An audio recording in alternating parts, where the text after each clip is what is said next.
honor and the blessing to be here today to celebrate a friend, to recognize someone that has given so much of themselves for a number of years, not just to the city of Gary, but specifically to the Gary Community School Corporation, and especially Westside Theater Guild. There's just a host of emotions, myriad of ideas and memories in this beautiful facility.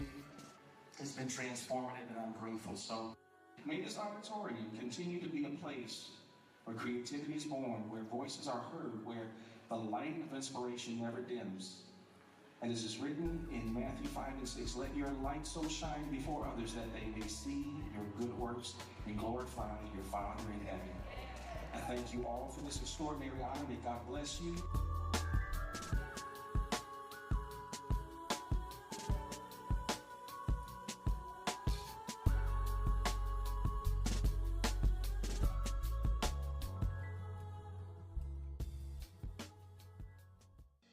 Did you know the City of Gary has a 311 app?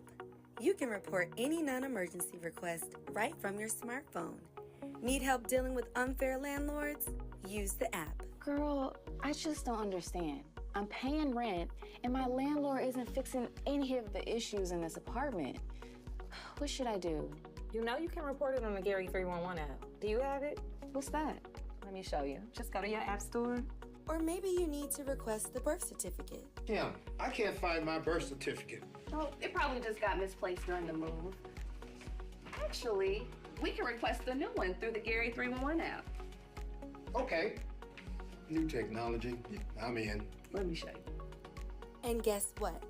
You can even report illegal dumping. Look at him! Just dumping his garbage on private property. Well, caught him in 4K. You know we can report him on the Gary 311 app and to GPD's Taste and Tip? That's good. Never feel frustrated again about an issue. Use the Gary 311 app to report all your non-emergency needs. It's a free application that allows users to report community issues, pinpoint the location with GPS, attach photos, and more.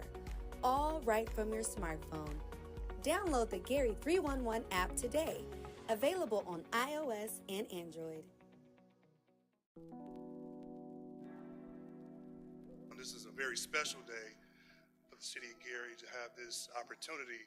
Gary is a historic city, and it's truly a unique opportunity for us to be here. Almost 70 years ago, on April 22nd, 1959, Dr. Martin Luther King Jr. was here to accept the key to the city from then Mayor George Chacharis. Today, as mayor, I'm excited to welcome his daughter, Dr. Bernice King, to our city. She is a global thought leader, a peace advocate, and the CEO of the Martin Luther King Jr. Center for Nonviolence Social Change, the King Center, which was founded by her mother and is a legacy to her late father. And nonviolence is first transformative for the self. So for all those who ever told you, or if you believe that it doesn't work, if it doesn't work, it means that you didn't allow it to work on you first. As you change, you begin to become infectious. I think that's what happened in the movement that my father led and why he was effective in very challenging and difficult times. He immersed himself in nonviolence, not just something that he picked up as a tactic to be utilized in various campaigns and demonstrations, but for him, it was a way of life. Good morning, and welcome to the City of Gary Board of Zoning Appeals public meeting for Thursday, November 13th. I'll call the meeting to order. Roll call, please. All right. Mr. Fawcett? Here. Mr. Sarah? Here. Mr. Jones? Here. Mr. Hawkins? Here. Mr. Bonds? We have 4 members present, and that constitutes a quorum for today's business. Okay, you should have received a copy. No, we want to request that we table minutes, please. I'll consider a request to table the minutes of our October 9th meeting. That it? Yes. Do you need a vote? Yep. Yep. I move that we table the minutes from the last meeting. Okay. I'll second that. It's been moved and seconded that we table the minutes for October 9th, 2025. Are there any questions? All those in favor? Aye. Anyone opposed? Any You don't opposers? vote. Oh, we can do it that way. He just keep Okay. us from going to jail. Just ask if anyone opposed. Yes, yeah. Opposed? Hearing none? So moved. Minutes are approved. Okay, so, new business, BZA 2025-33. So this is a special use permit for a home daycare at 713 Carolina Street. I would like to ask the petitioner to come up and give us a general overview of their project. If you can stand in front of that red chair. If you and Mr. Hawkins could both come, because that way it'll be, because it's in your name, but I do understand that's your wife, so. Yeah, okay. You can just stand in front of the red chair and tell us about what it is that you want to do. We're trying to open up a daycare, actually a family daycare, because I have a lot of grandkids and I really want to, be able to, keep them. Speak up a little. Did she say a family day? Family. And to, have whatever I need, through the state and everything to make sure that everything is going correctly with my daycare and everything. Yes, but it's mostly a home daycare, for my grandkids. You said family daycare? I can't hardly hear you. Yes, family, grandkids and nieces and nephews, that's what I was trying to keep through the state. Okay. You have anything else said, or are you done? That's it? Just nervous. That's okay. You all can have a seat. Thank you so very much. You might be coming back up for questions shortly. Okay. All right. So as the petitioner stated, they are asking for a special exemption use to allow them to have a home daycare. They are zoned R5 in a residential multifamily district where home daycares are operational, but is conditionally permitted with approval of a special use. Based upon the Planning and Zoning Department's review of supporting materials, staff find that the request meets all 7 criteria outlined. Specifically, the proposed will not be detrimental to the health, safety, nor will it negatively impact the use or enjoyment of adjacent properties. The daycare is appropriately scaled for its residential setting and does not conflict with the ongoing development or improvement of neighboring lots. So the Planning and Zoning Department recommends approval based upon the outlined conditions. First, the petitioner must obtain all required licenses from the state of Indiana Family and Social Services for home daycare operation. The maximum number of children enrolled shall not exceed the capacity allowed by said state license standard for a home daycare in a residential district. All exterior signage must comply with residential zoning standards and may not include any commercial branding or illustration. No structural modification shall be made at the home that would alter its residential character without prior planning department review and approval. The petitioner must comply with all applicable local code, including building safety, noise, sanitation, and fire protection regulations. The special use permit may be revoked if the use is found to be a nuisance or if the petitioner fails to comply with any conditions of the approval. So ends my report. Thank you very much. Is it time for questions? And there were no letters for nor against this petitioner, just for clarification. People just speak for it, yeah. Okay. This being a public hearing, is there anyone present who would like to speak in favor of or oppose to this petition? Seeing none, are there any questions from the board? I have one question. Can you come up for the questions from the board, please? Thank you. My question is fairly simple.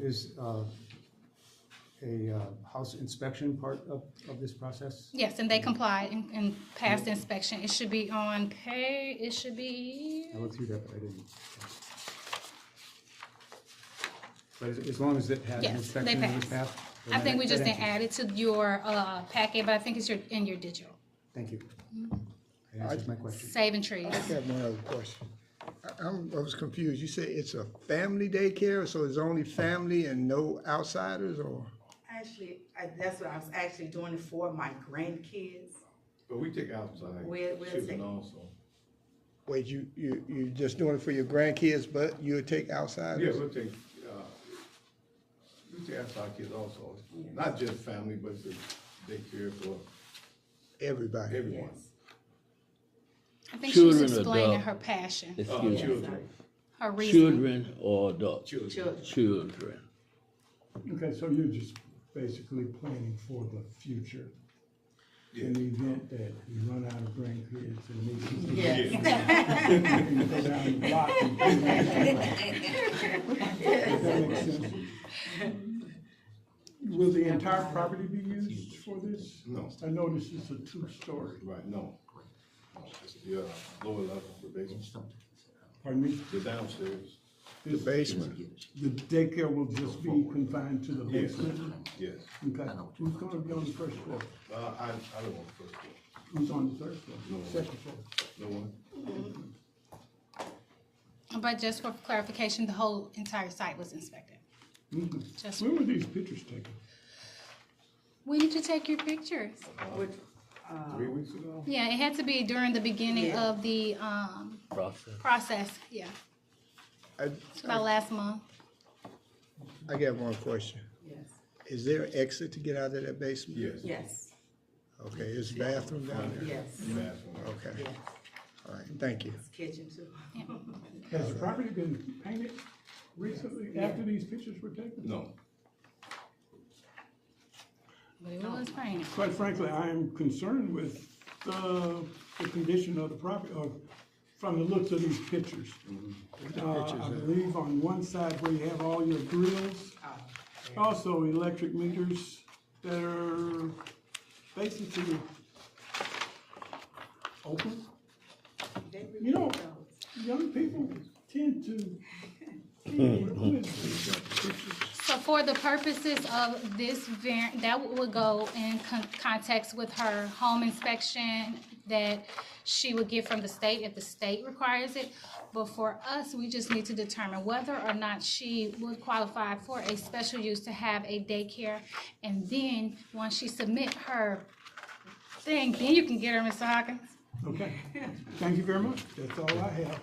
Are there any questions? I just have one more. Do you have your licenses at this point? Yeah. You can pay for it. The state license? She wouldn't be allowed, state has reversed the process, so they are required to have a location approved with the special use in order for them to even apply and take the state test. So we have verification of that. So, and moving forward for all of them, you're gonna start seeing that as well because they no longer will give them the license without a location or a special use. Okay, thank you. I think that is it. I asked you, was this the exterior of the building? You're going too far in the back. Keep going. Okay, thank you. Keep going.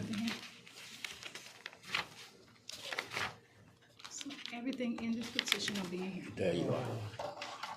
And tab 3 will be your next petition. Any other questions? What is your pleasure? I move to approve the request.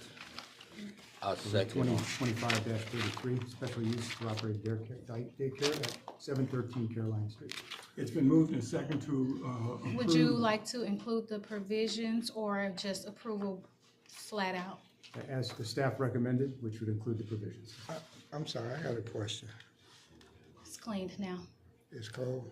It's- No, I see 3 meters here. Is this a three-story? It's a 2-story units. with it's a 3. Is it 3 units in here? I see 3 meters. It is. Is there 3 units, first, second, third, and they're rented? No, not up, the top floor is not rented, no. The bottom, middle floor is rented? Yeah. And then the basement? Yeah. So there's gonna be 3 families in here? No, They live in that house. That's their. They live on the first floor, I'm seeing 3 units, 3 meters. 3 meters. he So that said. means that there's 3 properties on here, 3 units on here. Are there gonna be other people living in here? So the daycare is in the basement. They live on the second floor. They do not, there's no inhabitants in the third. That's why I'm asking, 'cause it's 1, 2, 3. Yes. So there's have to be 3 units in this building. Yes. The basement, the daycare, the second, their home. They live in this building. They live in this building. And then this is the vacant unit right here. So will the vacant unit be rented out? no. I'm, basically, I'm renting to own it, so no, it's gonna be upstairs. So you don't own the building? I'm renting to own it. You're renting to own it? Okay. Okay. And that deeded agreement of their rent-to-own processee is in the petitioner's. Understood.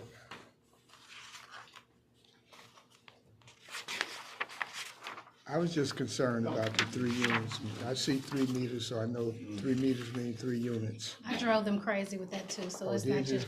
Okay, Okay, all right. so it's been moved and seconded that we approve BZA 2025-33. Roll call, please. Certainly. Mr. Fawcett? Yes. Mr. Sarah? Yes. Mr. Jones? Yes. Mr. Hawkins? No.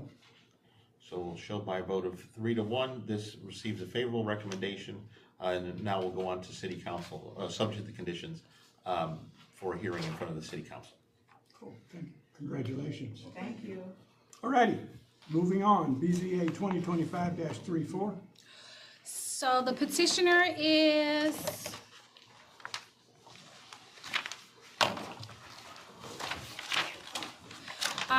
the petitioner is Reconstruct Aggregate, and their representation is Scott E. Yang, their attorney. They're requesting a special use permit to allow a wet processing system in a M1-1 limited manufacturing. If you would like to come up and give us a breakdown of what your project is. Absolutely. Thank you very much. I'm Scott Yaney. I'm an attorney. I have offices in Valparaiso and Munster, and I've been in Hammond. If you can step over there so the camera can see you. Oh, I'm sorry. Over Just here? right- yeah, that's fine. Okay.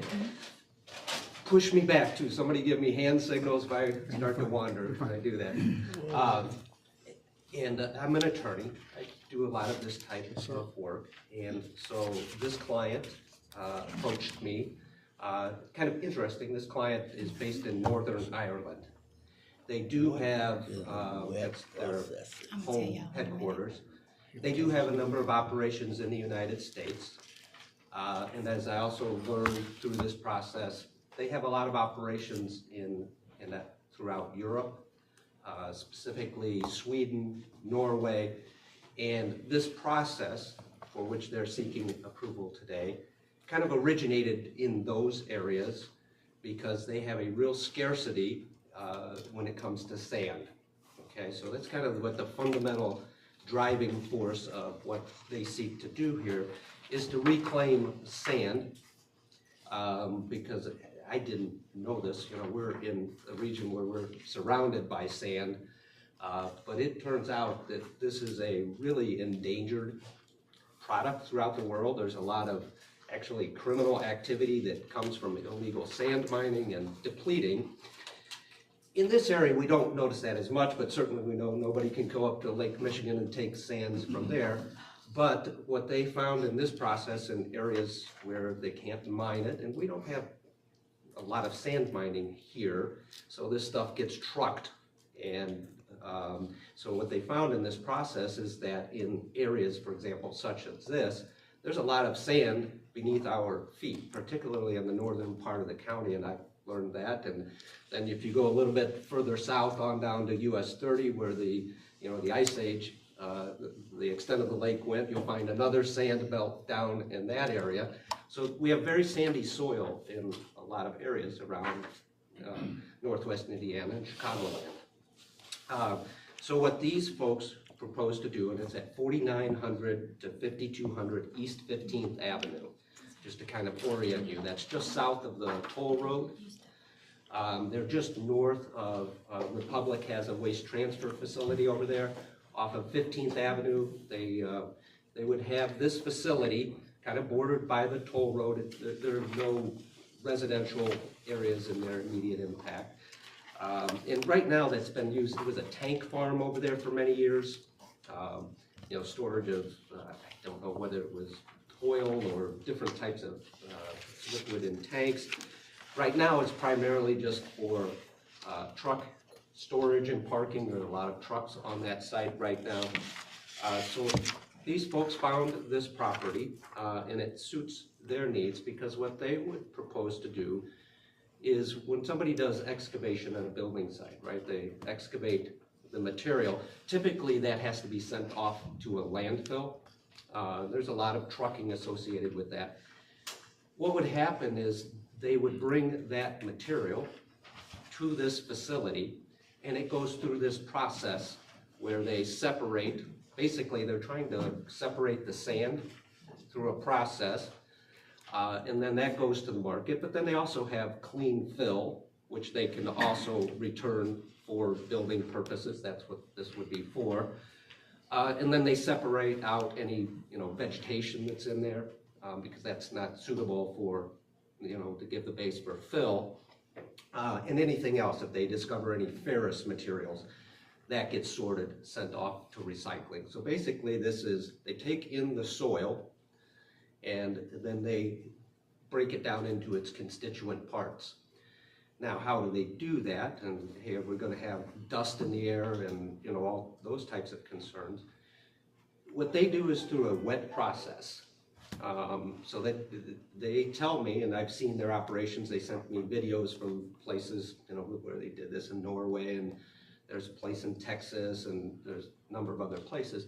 They don't have dust emissions because this is entirely water-based, where this soil is basically washed, and then it's allowed to settle. So you separate out the clay from the sand, and then they break it down into those parts using a wet process. The other nice feature about this process is that water is completely contained. They aren't going to be discharging water into the sanitary district. They will be reclaiming the water they use as a continuous cycle, and then they clean that water on site as well.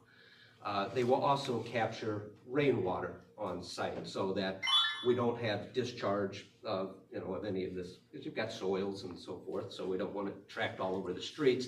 And to that part of the operation, they have washing, like any truck that exits the property, they have wheel washing of the truck wheels so that we're not taking any of the material onto the streets. So we're before you pursuant to the zoning ordinance, and there's a specific clause where we have a special use. It's like a lot of the uses that are permitted in M1, but you know, these processes are developing all the time. There's nothing in there called sand washing or soil washing or anything of that sort. So we need to come before you and say, we've got a little different process that's not defined in your in your zoning ordinance, but it's like one of the listed processes, and then we have to come and present it to you and see if you think it fits for the community. And we have the same 7 factors that you were just considering with the prior presentation. Here, you're going to expect a little more of us, right? Because this is a type of process that has more of an impact than the daycare. So I do want to address those 7 factors, at least briefly, to show you how I think this project will meet the concerns that you would have to enable you to make a determination. And certainly, whenever you're ready, I guess at the next stage, I'll answer any questions, and I want to make sure that I cover them all. In my submission, I've given you a supporting letter. I've tried to give you some overhead Google Earth views of the property to kind of give you the orientation. If you look at page 2 of my letter, you'll see kind of the existing display of the property, and you can see there's a lot of trucks on site, or truck trailers that are stored there. We are in the M1-1 Limited Manufacturing Zoning District, so I do need to make that clear, and so we're subject to the M1-1 requirements. As I mentioned on page 3, I try to give you, they don't show up as nicely in the letter, unfortunately, but we are just south of the tollway, just north of Republic Services Waste Transfer Station. So we're in that area. We do have a good buffer with 15th Avenue immediately to our south as well. Where do we get these soils from? These are from excavation projects. So primarily these are going to be locally received. You know, somebody's building a house, you know, excavating for construction of a building. That's the type of material that we would be receiving. We will then bring it on site, and there will be a well-defined truck pattern or safety pattern. Each vehicle that comes on site is weighed and then checked out before being allowed to leave.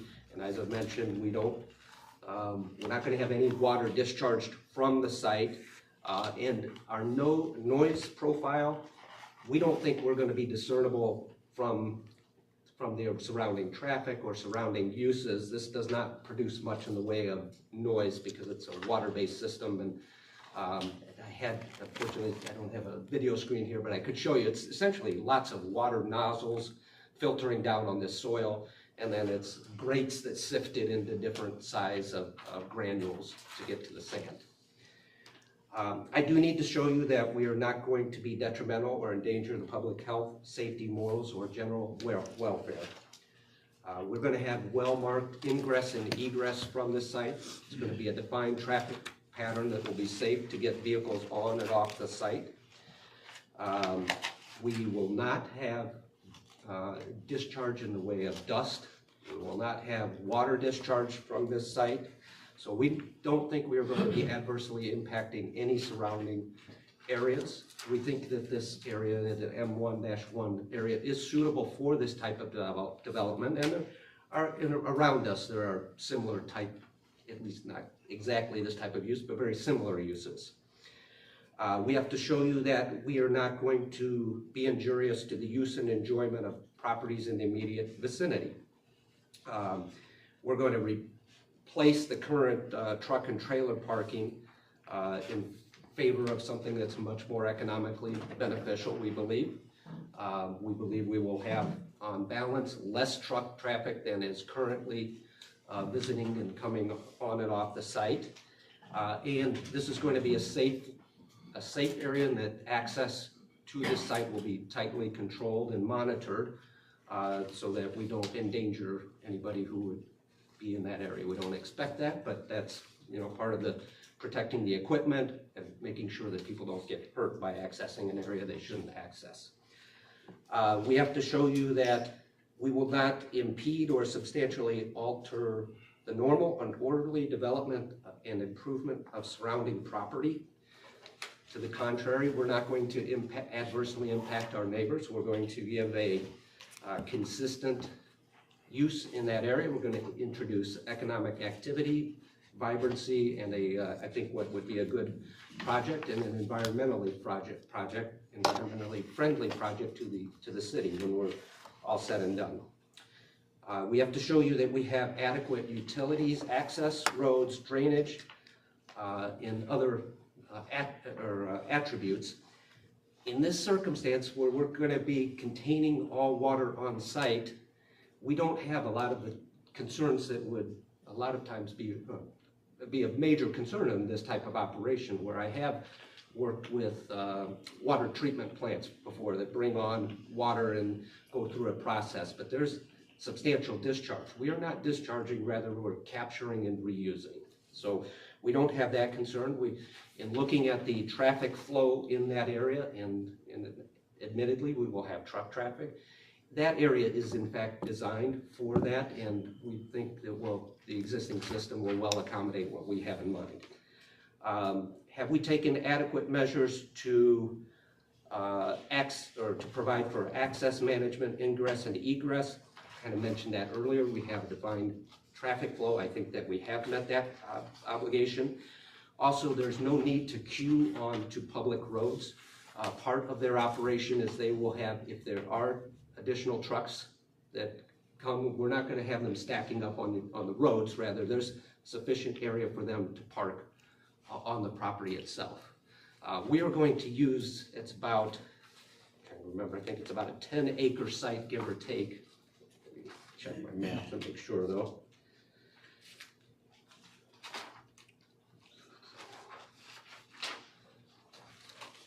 Yeah, it's about a 10-acre site. We're going to use about 1.5 acres for this operation. So we're going to have a lot of the property where we're not using this entire property. So we have ample, we're not trying to, fit 10 pounds into a 5-pound bag here.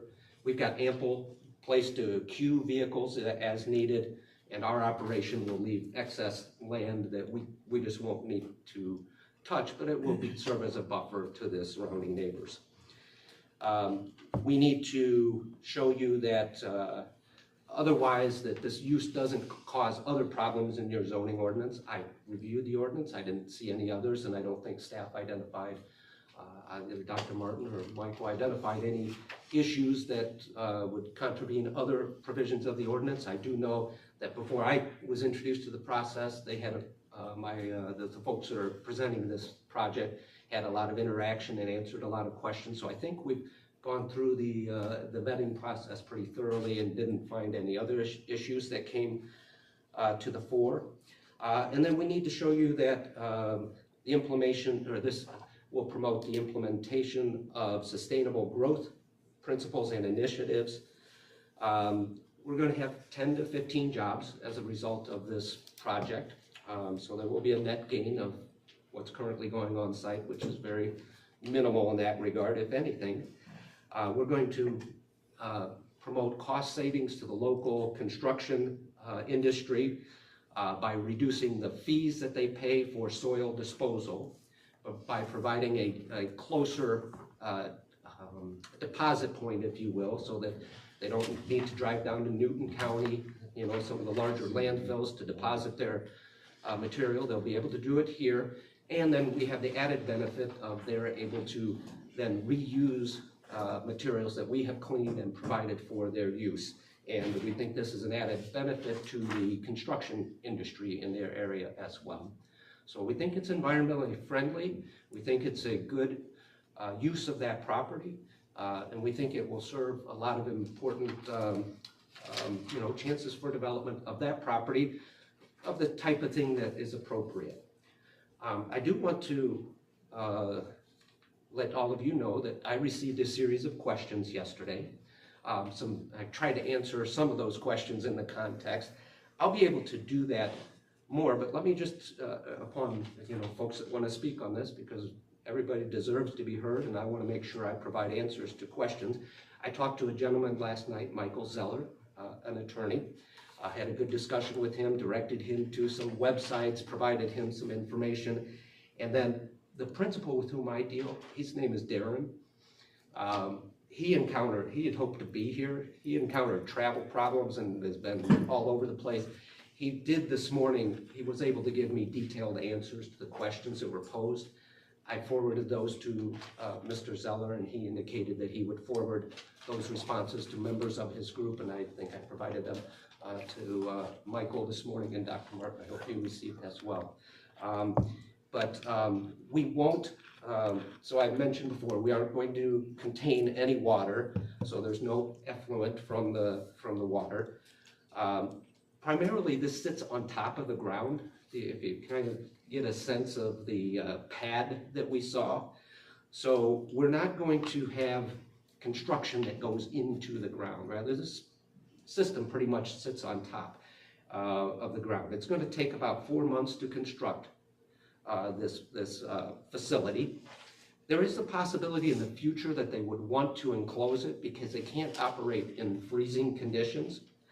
They don't need to enclose it because they don't have any emissions, but there is an added benefit that if they enclose in the future, they can have their operations for a lengthier period of time during the year. They're going to use, this was a question posed, they're going to use 1.5 acres, even though the site is about 10 acres. That's for the facility, and then they anticipate for the truck queuing and just the access path, roadways and so forth, they'll use about 5 of the 10 acres in total. The group had asked for a breakdown of the system. Basically, the material comes into the system, and it goes through several screening stages using water to wash. There are 2 scrubbing processes, one for sand and a separate process for aggregates. There's a flotation process, a clay removal process, and then dewatering from the sand. And I'm sorry, folks, I'm an attorney in engineering. I try to get the broad strokes, but if I say something out of balance, I'm sure some of you will know much better than I. Basically, the settlement is of the fine clays out of the water, and then the water is recycled for storage and pumping, and it's just a continuous process. And then they'll store the clay, the thickened clay, and they'll allow that to dewater itself, basically to settle out the water from the clay. I think here they'll get the dirt from construction processes. Will receive only inert materials. I think that's important to know. And they were asked a question about contamination. According to my client, the only contamination within the materials they consider inert clay contamination because they're looking to obtain sand, organic material, leaves, grass, roots, that sort of thing, and some ferrous metals, which they'll separate and recycle and treat appropriately. And I think I already mentioned they'll store trucks on site so we won't have queuing on the streets. So hopefully I answered some of the questions. I know I rambled on quite a bit, but I thank you for considering this. Mr. President, I have a question. Let's get the overview first. So as the petitioner stated, they are seeking a special use to construct and operate a wet processing facility on an existing freight yard at 4900-5200 East 15th Avenue. The proposed system will receive clean soil from urban construction projects in Chicagoland, Northwest Indiana region, using water-based machinery, as he stated, and recycle those materials. Based upon land and zoning review, the site is M1, limited manufacturing, which allows industrial activities consistent with fabrication, processing, and testing. However, there is no clear definition as to a wet processing listed in our ordinance. So based upon that, it is to be considered as a special use. The proposed aligns with the comprehensive plan and land of industrial land use designation and complies with nearby industrial operations. Environmental and operational considerations, just because we are all one city, so we have to look at it from all different perspectives. So the petitioner, after discussing this, the petitioner has committed to using state-of-the-art water treatment systems and dust suspension technologies. I have watched the videos from different areas and locations to see how this process worked, because I was concerned about the dust and wasn't able to see anything from the videos that I was able to look at on their website, which is free for everyone to look at. The operation will be fenced and buffered by existing vegetation. They do not plan on utilizing the full 10 acres, and they're going to continue to use the existing buffer, which has been put in place for what exists there, and improve on it, which was something that we talked about. Operational hours are limited because, of course, they there may not be any noise, whatever that may be. I can't determine that, but I want to protect the surrounding area. And so they expect it to be minimal. Minimal surrounding freight and traffic highway activity. All of the supporting documents were submitted appropriately. Upon a review of those supporting documents, they satisfy the requirement criteria for special use.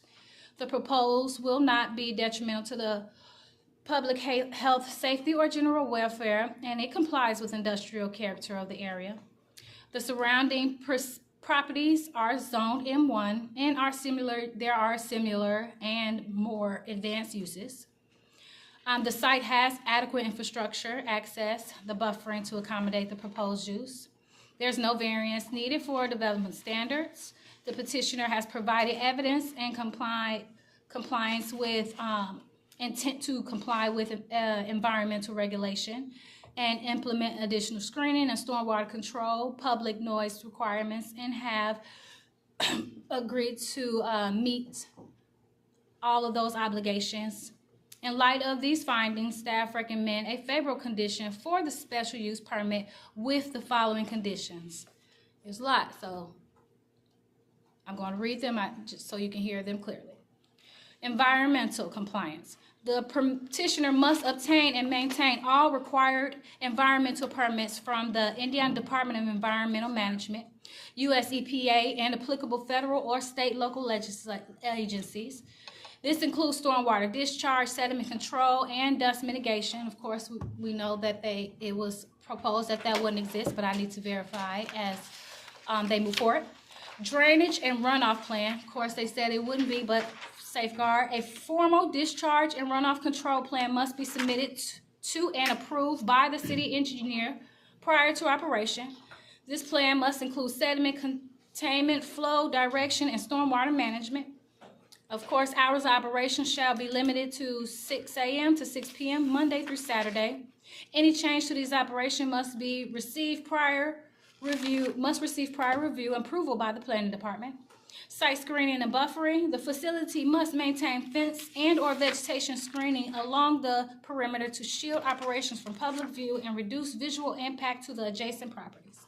Noise and dust mitigation. All equipment must be maintained in good working order and outfitted with the noise reduction components. The site must implement continuous dust suppression techniques. Of course, we know they said it wouldn't be, but just for safeguard, including water applications or enclosed transfer methods. Truck trafficking and access. Of course, we heard that there may not be any, but safeguard. All truck access must be limited to designated industrial routes. A traffic management plan may be required by the engineer or public works department to avoid congestion or neighboring impact. Annual review and compliance. The planning department and Board of Zoning Appeals reserve the right to conduct the annual review or compliance check, especially upon receipt of public complaint. No expansion without approval. An expansion of the operations, materials, process, or equipment installed beyond what is presented in the approval application will require a new review and approval by the Board of Zoning and Appeals. Emergency preparedness plan. The petitioner must provide a spill prevention emergency operation plan, including contaminants, procedures for equipment failure, or weather-related flooding prior to receiving a certificate of occupancy. Revocation clause. The special use permit may be revoked if the operations become a public nuisance, violate the state conditions, or pose an ongoing environmental or public safety risk. After reading that, the petitioner did receive a document for questioning for their petition. However, because of the person being here, I would like her to stand and yeah, I'm talking about, oh, yeah, I should have said her name. I just was smiling at her. And give her the opportunity to state her for and or against during this time, as I don't want to read the whole thing. Okay. Is this the appropriate time to do that? I do open public meeting and then. Yeah, well, I meant at public open meeting, but I just was letting you know she was here and that, so the reason why I'm not gonna read the letter, because I'm gonna give her the opportunity to. Yes, I'm sorry. I'm gonna give her the opportunity to, because she's here, to stand for or against, just letting you know, so you won't. Okay. I don't wanna read it. I have a question that's bothering me. Maybe we should go to public open comment and then to board comment. Okay. So ends my report. Thank you very much. I really appreciate your conditions of approval. I think they're very thorough, and it should be a part of most of these applications. They all will be. Because it reinforces what our ordinances actually say. So, very good job. Okay, so now we'll open the public portion of the meeting. Okay, thank you. Hello, everyone. Thank you for the opportunity to speak to you about this proposed project. A few things jump out at me immediately. Truck traffic. We don't know what kind of trucks they have. If they're diesel, you know, if they are coming in, he didn't say how many there would be, but we all know that 15 requires a lot of love, and he usually doesn't get it, okay, because of the truck traffic that's already there. And then if they're going to hit I-80-94, they'll be going down Clay to get there. That has recently been resurfaced, but what's going to happen to it with increased truck traffic? So I'm concerned about our roads. Who's going to pay, you know, for the upkeep on our roads, especially 15th and Clay? And also, if these trucks are what we usually see around here, which are diesel, that is definitely an environmental issue for the community. And I noticed the gentleman didn't say anything about a neighborhood abutting this plant, but yes, Aetna is right there. Aetna is right there. And as we all know, pollution doesn't stop at, you know, at boundaries. It is in the air. And so if they are bringing a lot of trucks in and they're diesel based, you know, that's going to affect the neighborhood of Aetna. And I want to make sure that everyone knows that we are an environmental justice city. That means that we are historically inundated with pollution, predominantly industrial pollution, but now trucking, since we have so much trucking in our city, and we don't need to add any more. Perhaps if they would be willing to have vehicles that are not diesel, you know, maybe hybrid or electric or something, that are going to be coming in and out 6 a.m. to 6 p.m. That's a lot. That's a lot. So we need to consider that. Also, are they asking for a tax break? Do you know that? Yeah, we don't know that. But if they're asking for a tax break, then that further complicates the issue. Because if they're going to get a tax break for doing this, who's going to, again, pay for the roads? Who's going to pay for the additional traffic on the roads? So I think everyone needs to know how many trucks they have, what kind of condition they're in, how many they expect per hour. We're talking 12 hours a day, 6 days a week. That is a lot of truck traffic over there. Hiring 10 to 12 people, or 10 to 15 people, he says.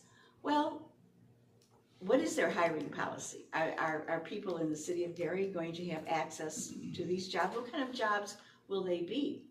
And also, I have a problem with this. He says they're going to wash the trucks because they might have some dust on them.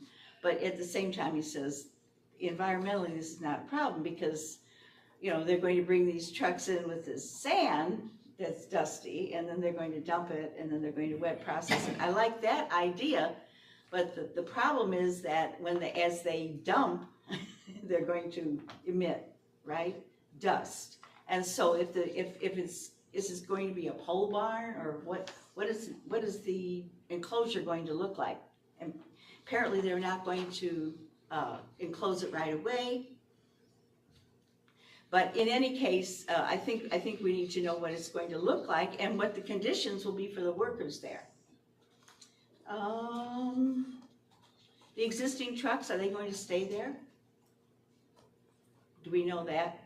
And why would they? Is this property owned by, is this project being projected for special use by the people who already own the property and have all those trucks sitting there? Is that who it is? We need to know who's in charge of this. They say they're interested in local excavation projects. I guess they became interested in Gary probably because, we're rebuilding our city and we're going to be taking down a lot of buildings and there might be a lot of sand that needs to be decommissioned, so to speak. And that's kind of it's an interesting proposal to do that. But I think that we need to know more before we sign on the dotted line. So, I really like the work you did on this. This is great, and it puts them in a position of not only having to comply now, but with the annual review is great. That's about all I have to say. I did, our lawyer, by the way, I'm with Gary Advocates for Responsible Development, and we do have an attorney that works with us, Mike Zeller, and he was talking with you, and of course everyone knows who Mike is. And he did have some other issues. Excuse me. Yes. And that information has been shared with. Yes, it has, staff. yes. Okay. Okay, so we don't need to talk about that, okay. Thank you very much. Yes, yes. Okay. Did you have a question of me? Not of you. Not of me, okay, and that's it? All right, thank you. Thank you very much. Thank you. Okay. My concern, There might be others. Is there other public comment? I'm with the toll road. I have several questions. Can you come up here? And if you're speaking, just make sure you sign the sign-in sheet in the back, please. Thank you.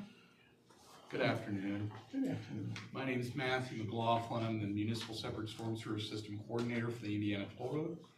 I was sent here to ask questions about this project today, and I have a few. How far off of the toll road will your business be located? You cannot directly ask a question to the petitioner as you're here to present your questions to the board. So you can ask us and then we can. Okay. So That's how just- far off? How far away from the toll road will the business be? I'm just curious. It's not a dialogue, so Yeah, you can present all your questions and Okay, then we'll address them. okay, that's my first question. Okay. Will vehicles from the business be entering the toll road using our toll plazas? Will the business be clearing over an acre of property? Because as I understand it, it's going to be an acre and a half. Once you go over 43,560 square feet, 1 acre, you are then required to be under municipal separate storm sewer system regulations for the Indiana Department of Environmental Management. And Lake County will want to be a part of that. And if that is the case, they're probably going to need a stormwater pollution prevention plan. They're also going to need best management practices for that, which meaning that if they are going to have trucks going on and off the property, there's going to have to be some kind of a area in which they can cleanly leave the property, so they're not tracking mud, other debris off of the property, plus any spoils piles developed from clearing the land. That's also a part of that acre. So that has to be accounted for.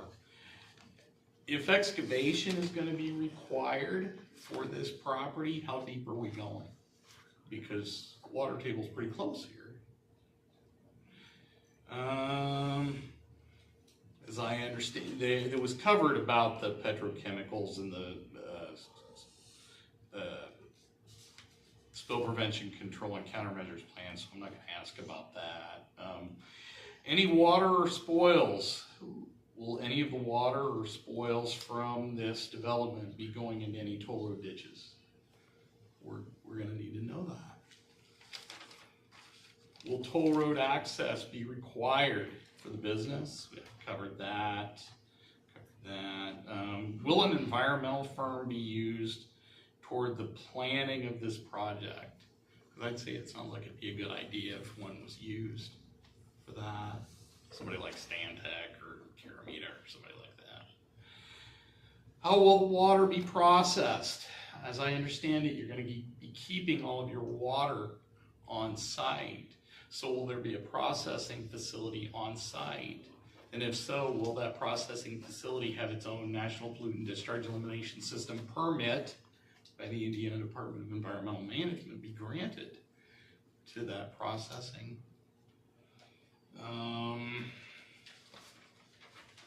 How will organics from this water be disposed of? As well as how will waste sludge be disposed of?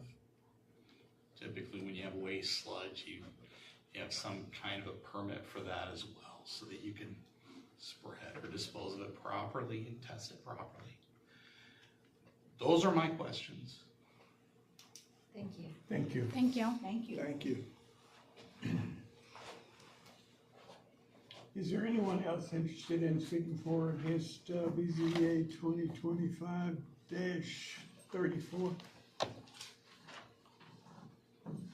Is there anyone interested in speaking for or against BZA 2025-34? Is there anyone interested in speaking for or against BZA 2025-34? Hearing none, I consider the public portion closed. Now, Reverend Jones. Thank you. As a retired water treatment chemist, oh boy, my concern is the filtration and penetration and Lake Michigan reclamation of her waters. I'm trying to figure, how would this affect the water that penetrate back to Lake Michigan? I'm interested in the water that naturally filtrates back to Lake Michigan, even though you're going to be reclaiming what you can, but you can't reclaim it all. And I'm trying to wonder how is that going to affect the natural vegetation? 15th Avenue is only a few blocks from Lake Michigan. Our drinking water comes from Lake Michigan, and some of it is going to filtrate and percolate back to Lake Michigan. How is that going to affect our drinking water and the native plants that grows in the dune area around that area? I'm sorry, you just brought up another very good question. Just a quick question. What was the Public comment. I'm sorry, public comment has been closed. Yes. Yeah. So I have a site plan here. Give you a little bit, maybe a perspective in response to the question. I have to estimate, but this measurement here is 105 feet, guesstimating probably another 60 feet to the toll road. So we're about 160 feet setback from the toll road, just to answer one of the questions. And then I think in response to your question, so what will happen is, this is the entire site, okay? I'm good. Okay, yeah, sorry. I got a dark glasses, but I can see. Sorry. The soil goes on to into this equipment essentially. And so the water is applied within the context of the equipment, not in the yard, so to speak. It's within the equipment itself. And so the water is maintained it's applied within the equipment and kept within the containment of the equipment. My folks, and they'll have to prove it, right? This isn't just, I don't get up here and say it. They have to prove it. They have to get item permits that show this. They assure me, and I've looked at a number of the videos to watch this equipment at work, they do not discharge. To a lot of the questions and concerns that have arisen here, they do not discharge. Rain that comes down on the equipment portion, that actually gets recaptured as well. They won't capture rain on the water they're not using, but they don't propose to even impact much of this site. To the question that was raised, those other vehicles, they have to be removed. One of the other questions raised, my client would be leasing this property from the owner of the property and have lease rights to the entire, and has secured that in advance pending approval, that they would lease this entire property. No other, the current user has to vacate the property, and that's part of all the timing that we need to work out. To your specific question though, my understanding is there won't be discharged into the Lake Michigan water basin from this process, from any activity that's done by these folks, there won't be discharge. So is that a cement pad? I'm sorry? Is it a cement pad?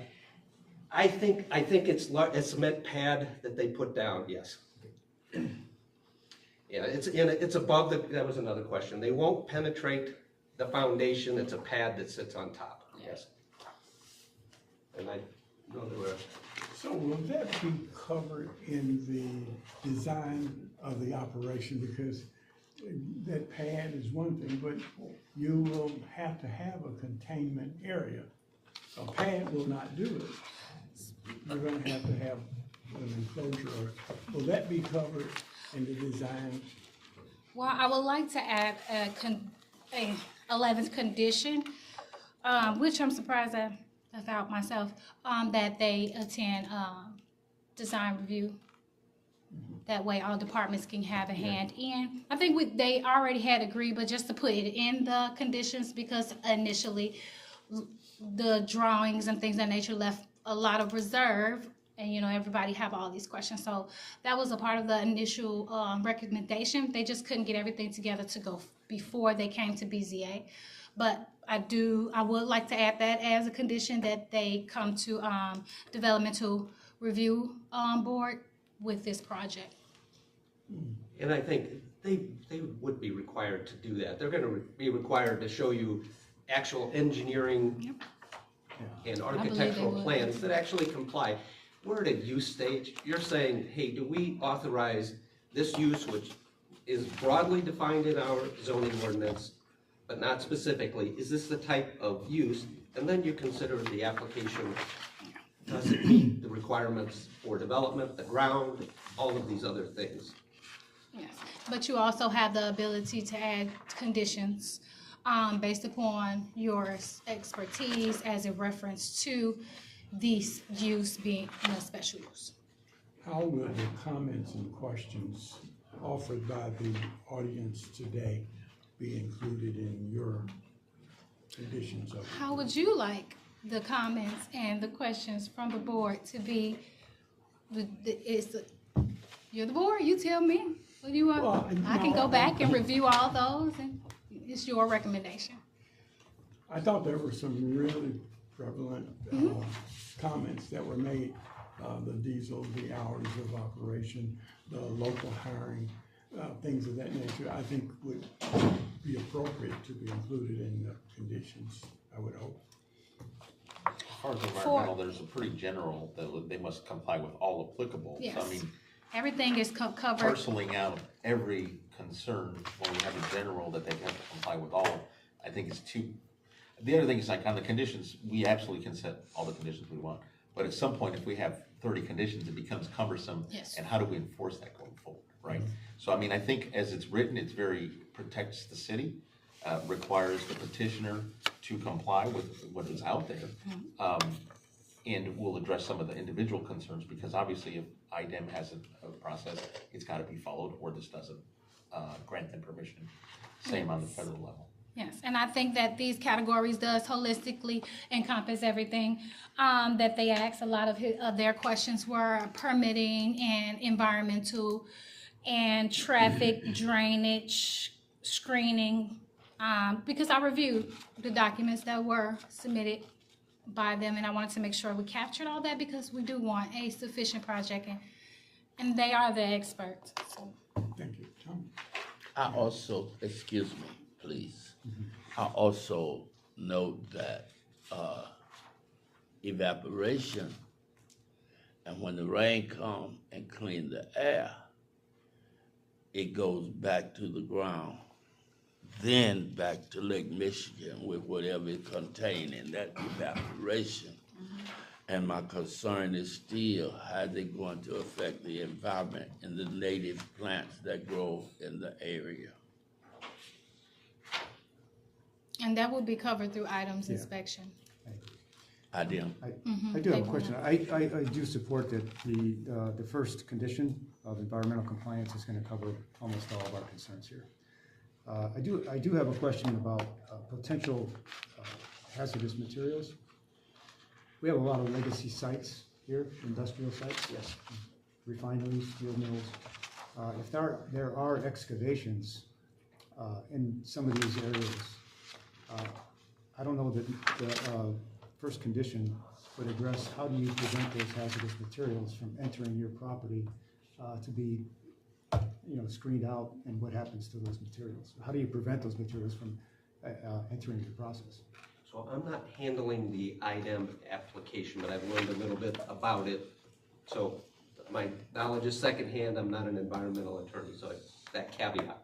As I understand, that's part of the presentation they are making to IDEM, because you're right, material, unintended material shows up. They have a screening process to identify that. Any of that material then needs to get, they don't process that any further. It gets segregated. It gets transferred to a certified, licensed, environmentally hazardous, a wet landfill that receives that type of material. As long as they can recognize it, and if it's included in the first condition, I'm fine with that. I will represent to you, my knowledge is that it is, and in fact, that's part of, their undertaking that they have to show. And just having had a little work with other clients in this area, that's kind of my understanding how that works. Thank you. And I think that would be also in the annual reviews. We will work closely with the environmental department, as we are one city. So a lot of departments will still have a hand based upon the recommendation. Gives us protection and safeguards for us as a city, and each department to have a hand in this process. Mr. Fawcett? Yeah, I got a question. Yes, sir. How far is your plant from city life, like houses and? Edna is right across down the street. Right. So how much would you, with your environmental process, would it reach over there with something blowing? We have air that's blowing over there. Because we have enough U.S. Steel's discharging things. And I come out of my house and there's dust all over my car, and I just washed it 3 hours ago, and it's dust. About how much would that affect the? We're designed to have no airborne emissions from this site at all. So that's what I understand is they basically, if a truck comes in, and this was an answer to a question I just recalled. My client doesn't have trucks, right? There are folks with trucks in the industry. Those are the folks that are arriving. So it could be, somebody with as small, I don't know that it's as small as a pickup truck, but it could be all different sorts of trucks. It could be electrical, it could be unleaded, it could be diesel. I don't know that answer, but I just can say we don't have a fleet of trucks. And then in response to your question, they wet the material and then it is dumped. So I think that was the question. Would they have emission from dumping? My understanding is they seek to contain that process as well, so that they don't have, during the dumping process. Otherwise, the soil is kept wet. So it's designed not to have those emissions or those airborne emissions. And for the washing of the tires, that's because, they're in wet soils. And we don't want to track wet soils onto the street, and so that's what the tire scrubbing is. Now, I have a question. When your trucks come in, from wherever they come in from, yes, sir, will they be required to have a top over it so it won't blow nothing while they're on their way in? Or how would that work? We don't have the ability to control that. I don't know that answer, but I don't know how this. That's an NDOT.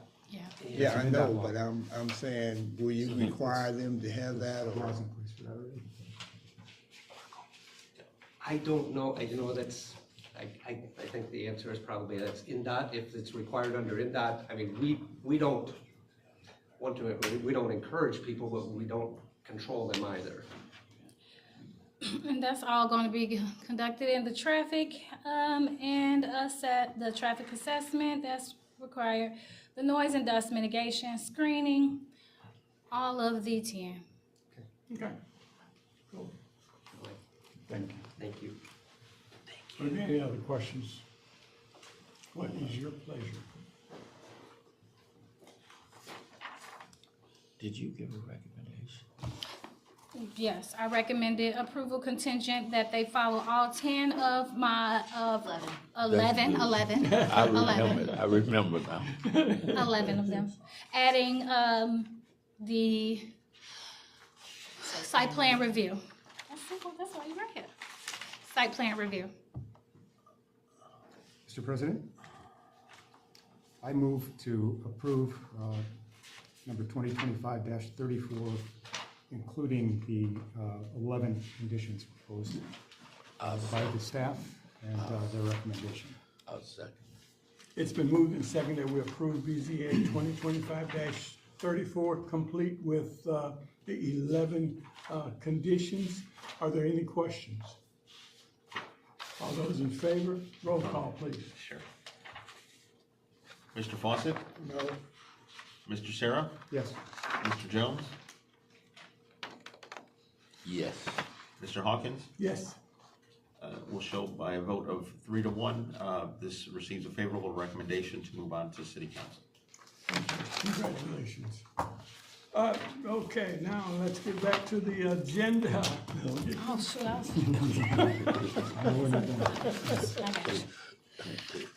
Okay, and other business, we have the official dates for 2026. So you should have received the official dates. They should be in your packet. Okay, I'm gonna read them for you. So we want to approve this at this meeting because we're entering in December, and so January's packets meeting are due in December. So our recommendation is that we continue to keep the second Thursday at 11 a.m. And ironically, we do not have any adjustments due to holidays throughout the week.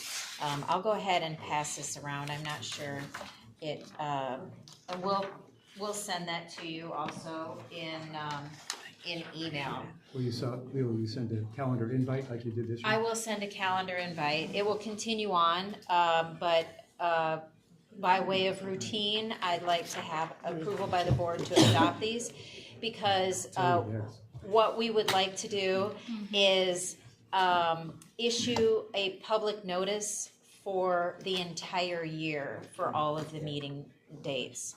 And we'll do that in the newspaper. I had a question on those dates.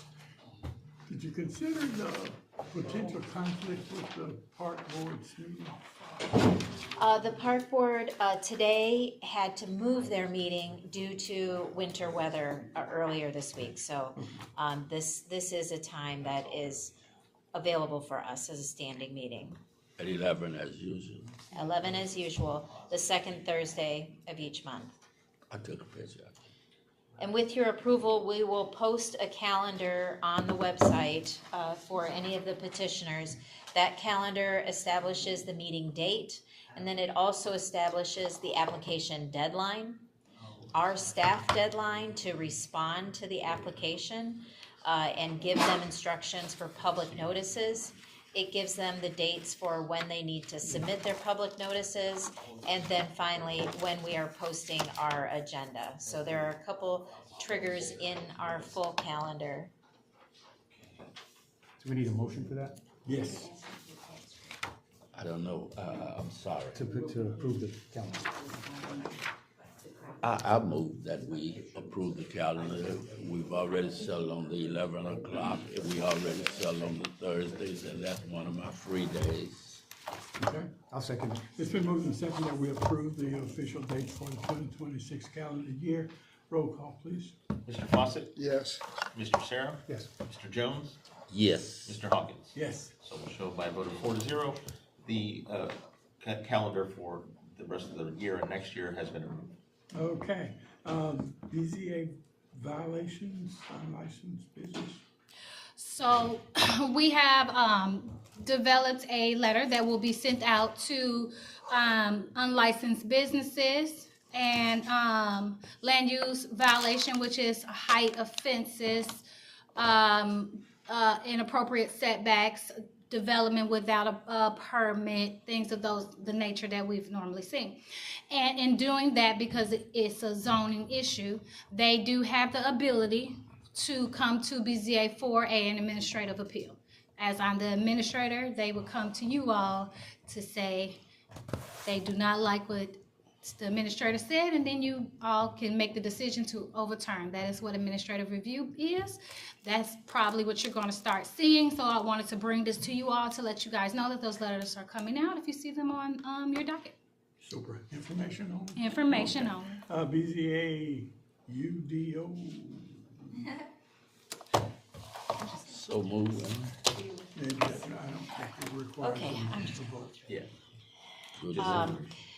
This is a very quick presentation. We have had a long meeting, and we certainly respect your time.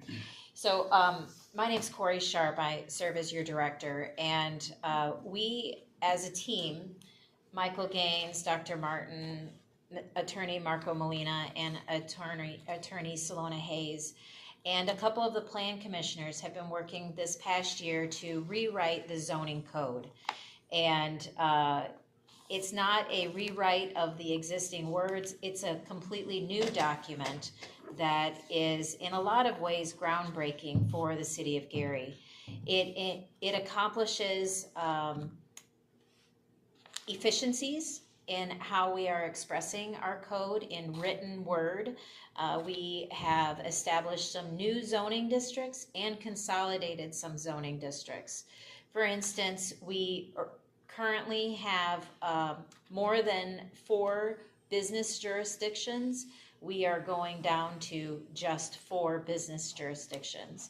And we've classified them in a way that is broad and will allow for us to tackle the type of use based on its form, how it is, but also its use. So we're combining a trend of form-based code, and we're also combining the traditional code, which is called Euclidean. And that's the type of zoning code that Gary has today. So we're combining these 2 standards where we're putting in development standards. We're writing an entirely new chapter for landscape standards, environmental standards, well field protection standards. We've got some solar, wind farm, and new jurisdictions that align with our comprehensive plan. That comprehensive plan established a land use for destination and mixed use. We do not have those code regulations today, so this new code writes those regulations of what the design standards will be, what the setbacks are, how tall the buildings can be, and it also incorporates new language for our residential districts that establishes capabilities for accessory dwelling units. Also, we do not have a height regulation in our residential district today, so we establish a height regulation. Farm animals. And we, thank you, we have a new farm animal regulation because in residential districts, it's popular in some places to have chickens and goats, geese. So this regulation would establish how many they can have prior to it becoming a nuisance. The draft of the code is online. It is at gary.gov/planning. I will send you a direct link to the code. And the code is at the Plan Commission. Last month's Plan Commission was a full hour presentation of the code. And I will also send you a link to that video so you can watch that as well. The Plan Commission will have the presentation available to them again at this month's meeting. They will also take public input from the community at the next Plan Commission meeting, which is next Thursday at 3:30 p.m. Then, following that meeting, we will have a December Plan Commission meeting where we'll have the formal public hearing. And the Plan Commission then can choose to vote to adopt this new code. Because it is a new ordinance, it will go to City Council for their consideration in January. So, start of the year, we'll be operating underneath a new code that directly aligns with our new comprehensive plan. Now, along the same lines, we're also tackling our GBL, General Business License, that we're also working on some code modifications for that because our office administers those permits for people to have their businesses in the city of Gary. We also will be tackling an update to our zoning map so that we can align our map with the new code designations. And Dr. Sylvia Martin is a specialist in GIS and mapping, so we're very lucky to have her talent on the team to help us efficiently manage and upload that. The beauty about this new map is that it's interactive, it's online, and it's available to the public. All three things are not the case today. We have a map that Dr. Martin actually built, but it is very temporary in the standpoint of we knew we were building a new map. Then the last thing that we'll be working on in Q1 of 24 is our applications. We will be updating our applications to align with our new regulations as well. And Dr. Martin just reminded me, we are also updating our address management system. By state statute, the Plan Commission is the regulatory body for assigning addresses. You may notice that we have a lot of dashes. Even in a petition today, we had a dash in our digits of the address. That is cumbersome, complicated, and confusing. So we will be streamlining our addresses within the city of Gary to make sure that our public safety and our investors and homeowners know exactly where to go. So that's on board too. So I will be sure to share with you these resources for you for the Unified Development Code. The reason why we're calling it a unified ordinance is because we're combining the subdivision control ordinance and the zoning district ordinances together. So instead of having multiple different codes like we have today, we have an airport ordinance, we have a land use ordinance, we have a floodplain ordinance, and a couple others. We're pulling those all together and making them underneath one book to help everything be cohesive. So we won't go through the full presentation just for the sake of time. Dr. Martin and Ms. Sharp. Yes. I noticed a popularity in the small houses being built, tiny houses. Yeah. And we have a lot of vacant land. While you're doing your planning, would you consider setting aside an area that can accommodate that type of homes? The little economy, Yeah, we do have in the new code, our R1 is basically establishing a small lot residential. Good. And on those lots, a home will be permitted to be built that is 900 square feet. So that is a small home. It is not a tiny home. A tiny home would classify as an accessory dwelling unit on an existing property, and so those will be permitted as an accessory dwelling unit. Within our community that we build already, where we already got $300,000 and $400,000 houses. Yes, yes. So those accessory dwelling units would be permitted. I think we have them as a special use, where you have to come through this board just like you had this special use, and ask for permission to add that. Like, for instance, if you wanted a mother-in-law's quarters on your property, you can add that mother-in-law's quarters. But you must have a primary structure. Yes. Okay. We turned one down. What if I'm not mistaken. And have a primary structure. My question was, is it possible, that's why you're doing your planning and your plotting, that you could have a section that deals with that rather than planting those tiny houses within every neighborhood in the city? Tiny houses on their own will not be permitted. They will not be permitted. So, or the storage container homes, there's a trend right now to convert storage containers. They are too small. So that's why they would come to this board. They would say, they would come for a square foot variance or a setback variance, because they're asking to break the rules. And the rules state that you can't put those tiny houses on the property by themselves. So those are not permitted. Okay. Thank you. Good understanding. Any other comments from And the the? best part about our code is that your structure is based upon your lot size.